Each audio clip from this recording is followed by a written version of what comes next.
안녕하세요. 뉴스반장입니다. 저는 이재명 정부의 그런 정무적인 판단이 정말 좀 대단하다고 보는 건데, 많이 준비됐다.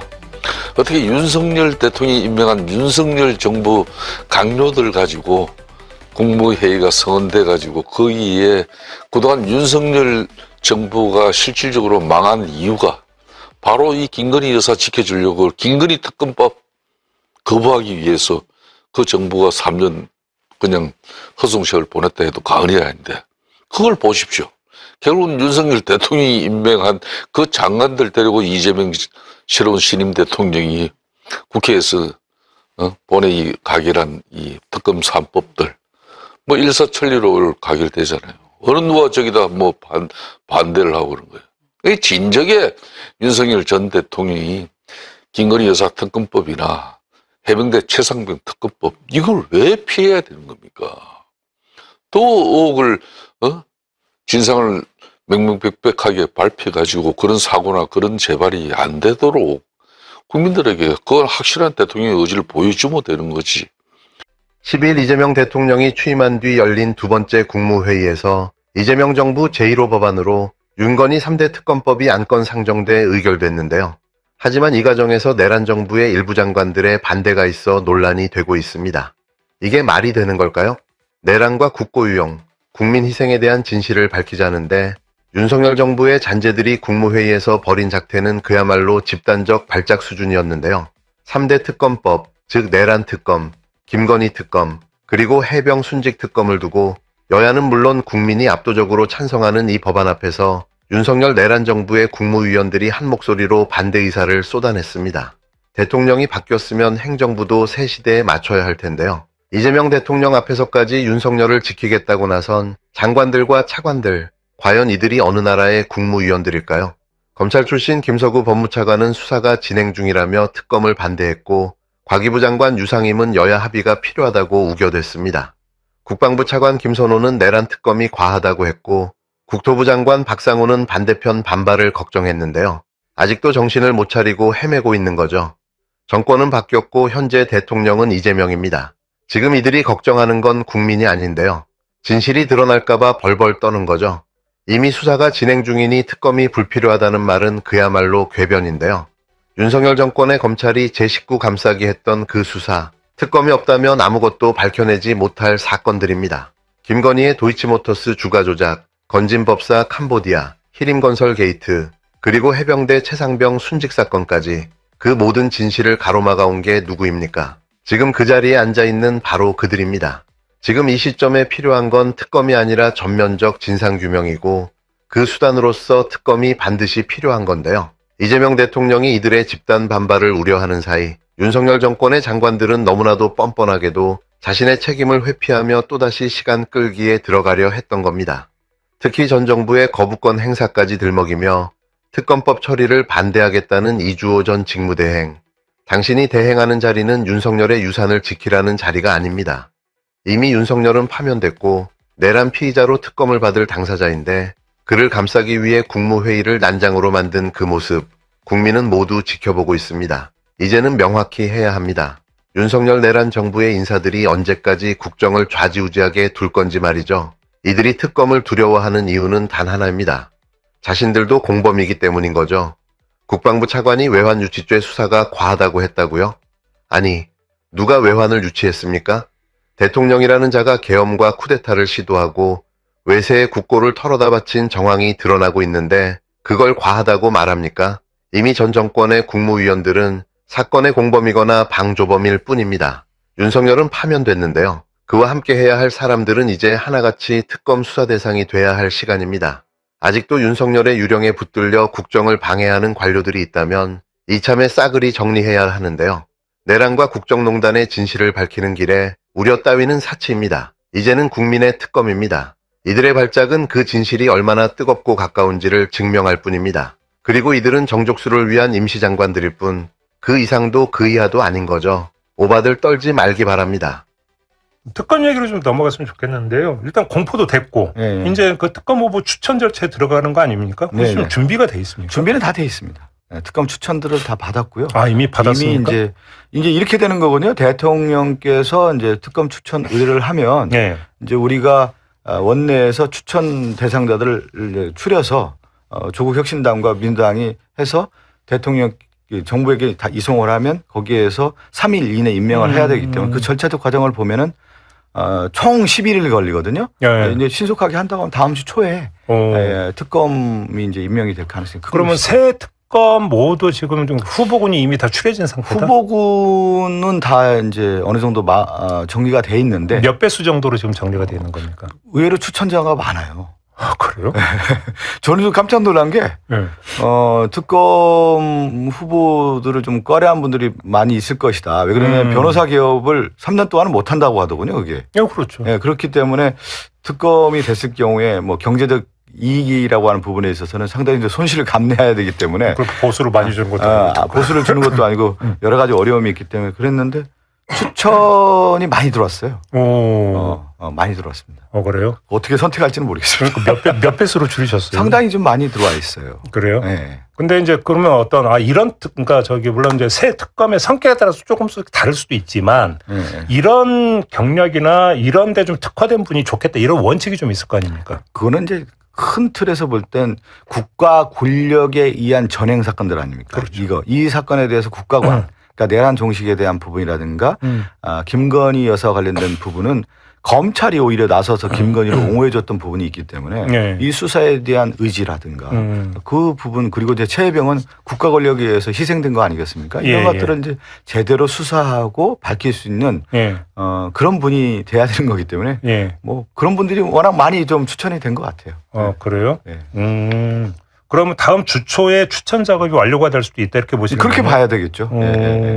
그래요? 네. 드디어 칼을 뽑아들었습니다. 내란 특검, 김건희 특검, 최상병 특검, 이른바 3대 특검이 전격 시행에 들어갔는데요. 10일 국무회의에서 의결된 뒤 바로 관보에 공포되며 법적 효력을 발휘했습니다. 말만 무성했던 특검이 드디어 현실이 된 건데요. 이제 공은 국회와 용산을 거쳐 본격적인 수사로 넘어가게 됩니다. 특검 임명을 위한 추천 절차는 이미 시작됐는데요. 내부적으로는 모든 준비가 마무리됐다고 전해졌습니다. 민주당과 조국혁신당이 각각 후보를 추려 대통령에게 공식 전달하는 구조인데요. 이재명 대통령이 이 중 한 명을 3일 안에 임명하면 특검 수사는 즉시 개시됩니다. 절차대로만 간다면 이르면 다음 주 초, 그러니까 14일부터 특검이 출범할 수 있다는 얘긴데요. 늦어도 다음 달 초에는 본격적인 수사가 시작될 전망입니다. 이건 단순한 선언이 아닌데요. 법에 명시된 일정대로라면 하루하루가 명백하게 정해져 있기 때문에 지연될 이유도 없습니다.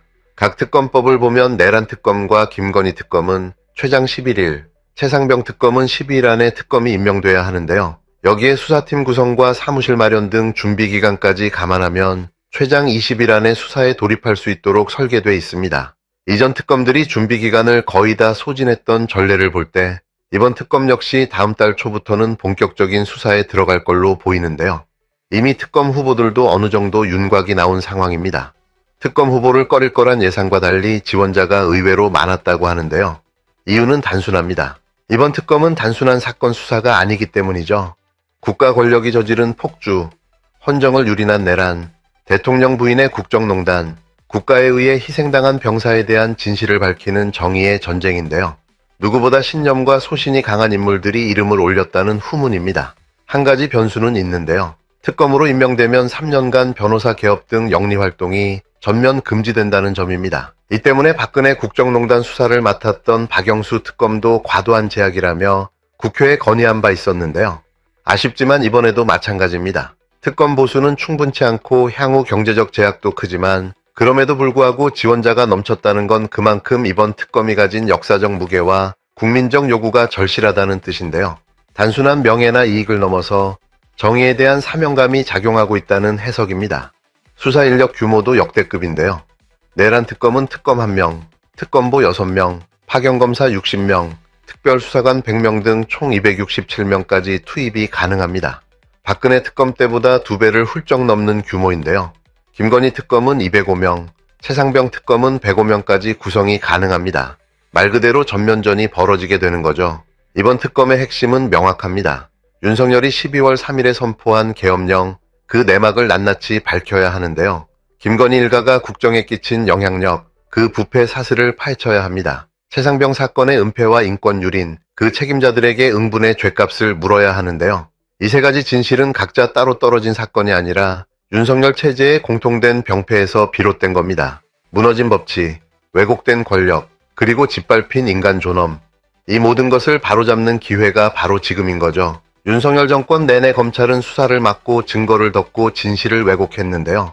이제 특검이 그 벽을 무너뜨릴 차례입니다. 김건희를 향한 검찰의 노골적인 비호, 계엄령 시나리오에 대한 조직적인 은폐, 병사 한 명의 죽음조차 정권 안위를 위한 희생양으로 삼은 권력의 민낯, 이 모든 것들이 특검의 손에 의해 다시 수면 위로 드러나게 될 텐데요. 우리가 그토록 간절히 바랬던 진실과 정의가 실현되는 겁니다. 이번 3대 특검은 단순히 범죄를 밝혀내는 수사기구가 아닙니다. 무너진 헌정 질서를 복원하고 무법을 법으로 되돌리는 정의의 최후 보루인데요. 이 특검이 실패하면 대한민국의 법치는 다시 회복할 수 없을지도 모릅니다. 정의는 말로 이루어지지 않는데요. 집요한 수사, 단호한 의지, 그리고 국민의 뜨거운 감시, 그것이 지금 이 나라를 지탱하는 마지막 힘인 겁니다. 역사는 지금 특검의 용기와 집념을 지켜보고 있는데요. 이제 진짜 특검의 시간이 시작됐습니다. 마침내 내란, 김건희, 최혜병 3특검법이 국무회의를 통과했습니다.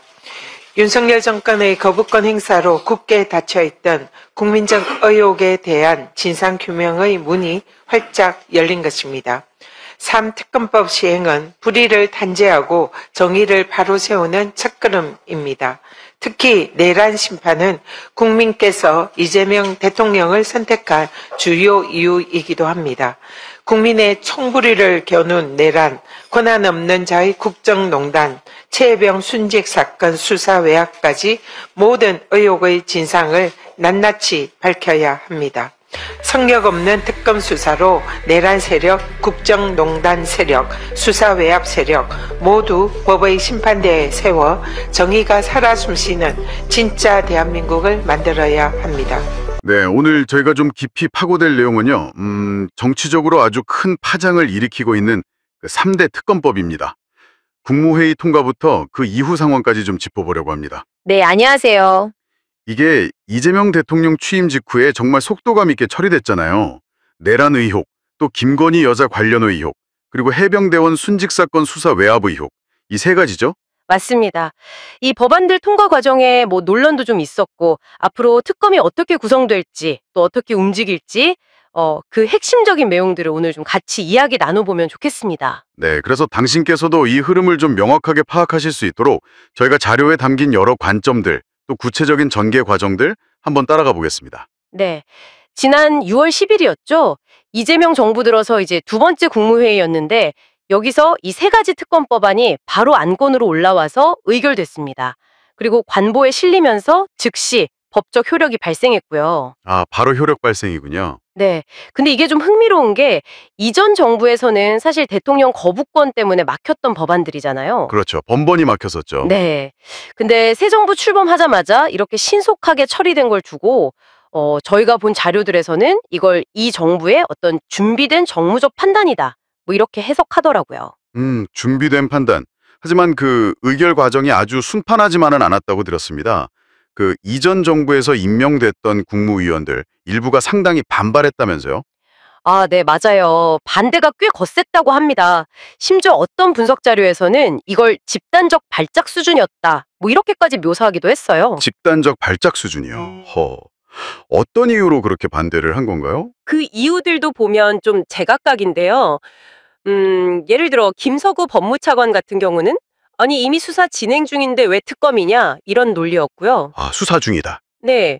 또 유상임 곽인우 장관은 여야 합의가 없지 않았냐 이 점을 지적했고 김선우 국방차관은 내란 특검은 좀 과하다 이런 입장이었고 또 박상우 국토부 장관은 이러면 반대 진영에서 엄청 반발할 거다 이런 우려를 표했다고 하고요. 심지어 이주호 전 직무대행은 이전 정부 거부권 임사가 정당했다 이런 주장까지 했다고 기록되어 있습니다. 와, 정말 그야말로 격렬한 반대였네요. 그렇다면 이 자료들은 이런 반응의 배경을 뭐라고 분석하고 있나요? 왜 이렇게까지 반발했을까? 좀 궁금한데요. 분석을 보면 좀 상당히 비판적인 시각이 많습니다. 뭐랄까, 정권 교체 현실을 아직 받아들이지 못하는 거 아니냐? 혹은 이제 진실이 드러나는 것에 대한 어떤 두려움. 두려움이요? 네, 어쩌면 본인들이 연루됐을 가능성까지 염두에 둔 반응일 수도 있다. 뭐 이런 식으로까지 지적을 해요. 특히 그 수사 진행 중이라는 반론 있잖아요. 네네. 김서구 차관 주장. 네, 그 부분에 대해서는 아니 과거 검찰 수사가 김건희 여사 의혹이나 해병대원 사건 같은 데서 좀 제 식구 감싸기 아니었냐 이런 비판이 계속 있었기 때문에 오히려 그 반론이 특검의 필요성을 더 부각시키는 꼴이 됐다. 뭐 이런 분석이 힘을 얻고 있습니다. 아, 그렇군요. 그 논리가 오히려 특검의 정당성을 강화시켜줬다 뭐 이런 거네요. 그렇죠. 결국은 이 사안들을 보면 국민적인 위혹이 워낙 크니까 이걸 풀어야 한다. 그리고 성역 없는 수사를 통해 정의를 세워야 한다는 목소리가 클 수밖에 없는 상황인 거죠. 관련된 중대 사안일수록 독립적인 특검이 꼭 필요하다 이런 관점이 강한 거고요. 바로 그 지점입니다.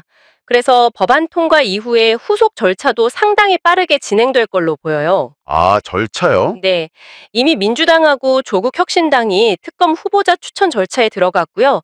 대통령이 3일 안에 한 명을 임명해야 합니다. 법정 시한도 정해져 있는데 내란하고 김건희 특검은 10일, 해병 특검은 12일 안에 임명이 끝나야 해요. 와, 3일 안에요?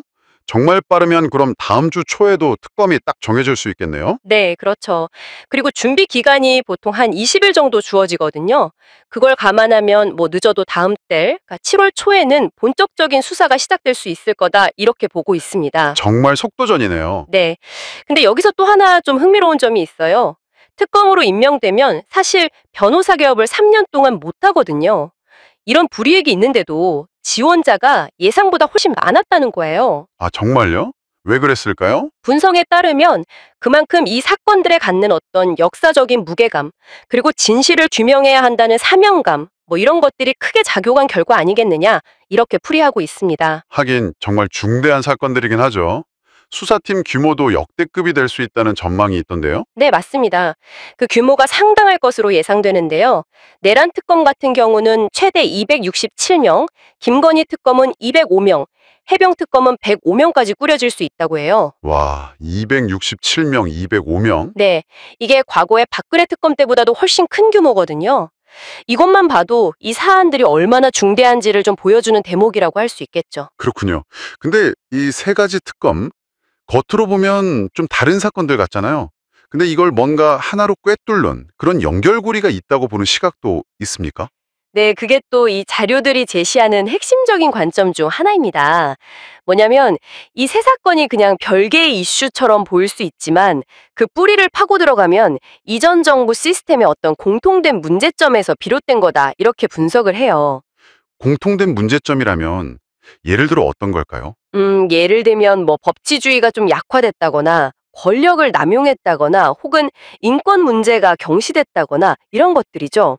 그래서 특검의 궁극적인 목표는 단순히 개별 사건의 진실을 밝히는 데 그치는 게 아니라 어쩌면 그 과정에서 무너진 헌정 질서와 법치를 다시 바로 세우는 계기로 삼아야 한다. 이런 점을 강조하고 있습니다. 아, 그러니까 개별 사건 수사를 넘어서 어떤 시스템적인 문제까지 접근해야 한다. 이런 이야기군요. 네, 어떻게 보면 그런 더 큰 그림을 보고 있는 거죠. 자, 그럼 오늘 논의를 좀 정리해 보겠습니다. 국무회의 의결로 3대 특검법이 결국 시행에 들어갔습니다. 일부 위원들의 거센 반발이 있었지만 특검 후보 추천 같은 후속 절차는 아주 빠르게 진행되고 있고요. 역대급 규모의 수사팀 구성까지 예고된 상황입니다. 네. 이 정보들을 종합해보면 이 특검들이 단순한 범죄 수사 차원을 넘어서 어쩌면 국가 시스템의 근본적인 문제를 들여다보고 정의를 다시 세우려는 아주 중대한 움직임으로 해석될 여지가 있다. 이렇게 볼 수 있겠네요. 네, 맞습니다. 그래서 마지막으로 이런 질문을 한번 던져볼 수 있을 것 같아요. 정말 만약에 특검 수사를 통해서 오늘 우리가 이야기 나는 뭐 내란, 국정농단, 수사 외압 같은 이런 의혹들의 실체가 정말로 확인된다면 그 진실의 무게가 우리 사회에 던질 파장, 그리고 요구하게 될 근본적인 성찰과 변화는 과연 무엇일까? 정말 중요한 질문이네요. 네, 앞으로 펼쳐질 특검 수사의 향방을 우리가 계속 주목해야 하는 이유가 바로 여기에 있지 않을까 싶습니다.